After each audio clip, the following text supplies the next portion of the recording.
Welcome to the AI-powered reader, your shortcut to unlocking the world's best books. Get ready to absorb key insights, understand core concepts, and expand your knowledge all in a fraction of the time.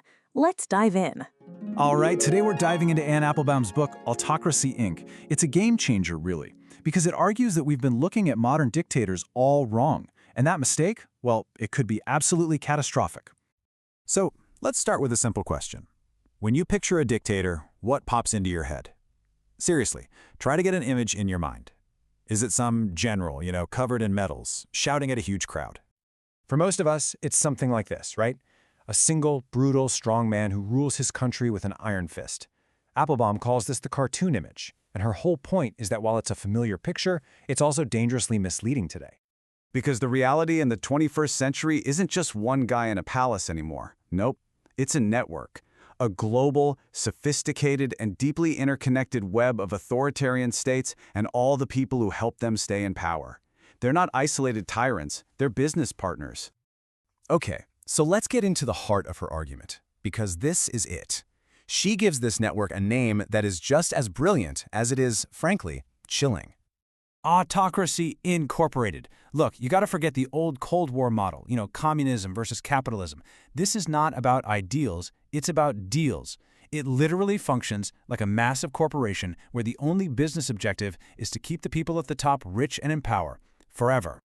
And what do you look at this board of directors? It's a who's who of autocrats. You've got the big players, of course, Russia and China, but then you also have Iran, Venezuela, Belarus, Myanmar, the list goes on. And what do?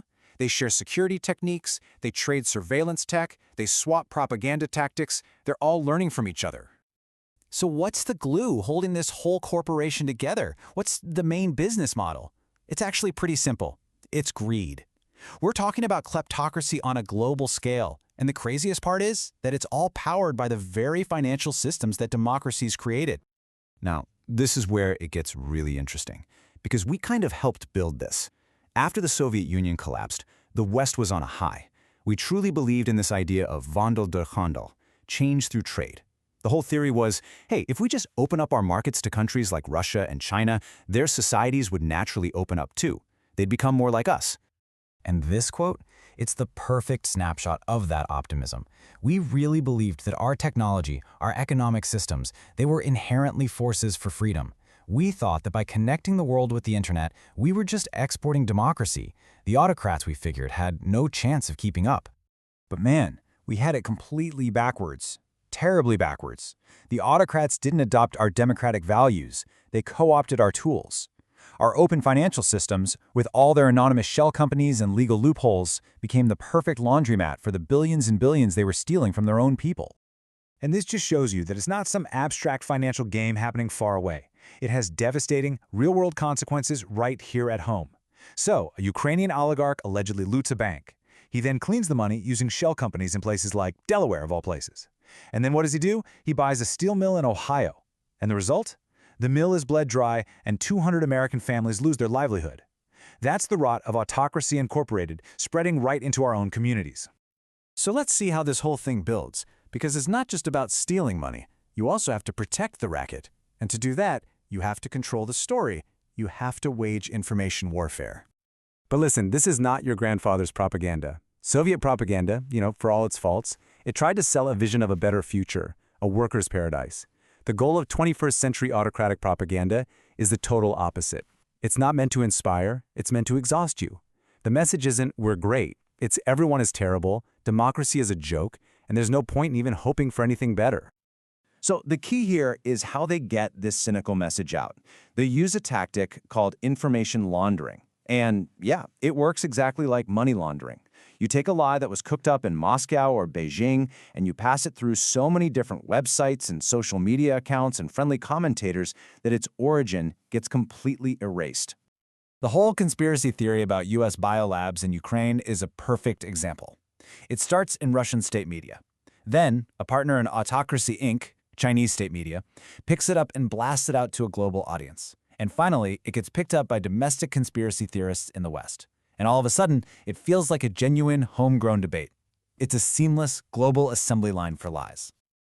And this all leads us to the real heart of the matter. We're not just dealing with a few isolated problems here. The corruption, the disinformation, these are all tactics being used by a coordinated global movement that is actively, openly hostile to democracy.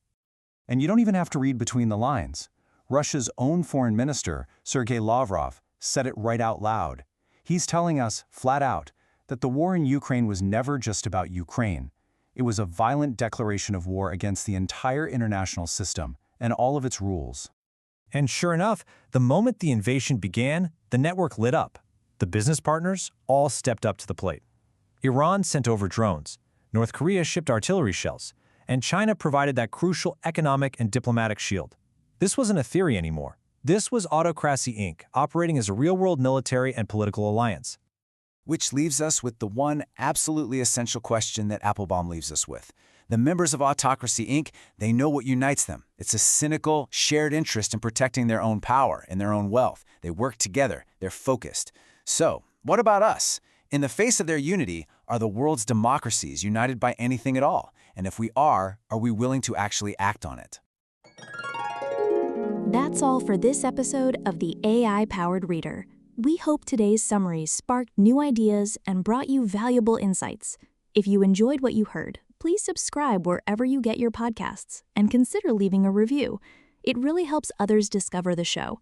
Until next time, keep learning, keep growing, and keep reading, or rather listening.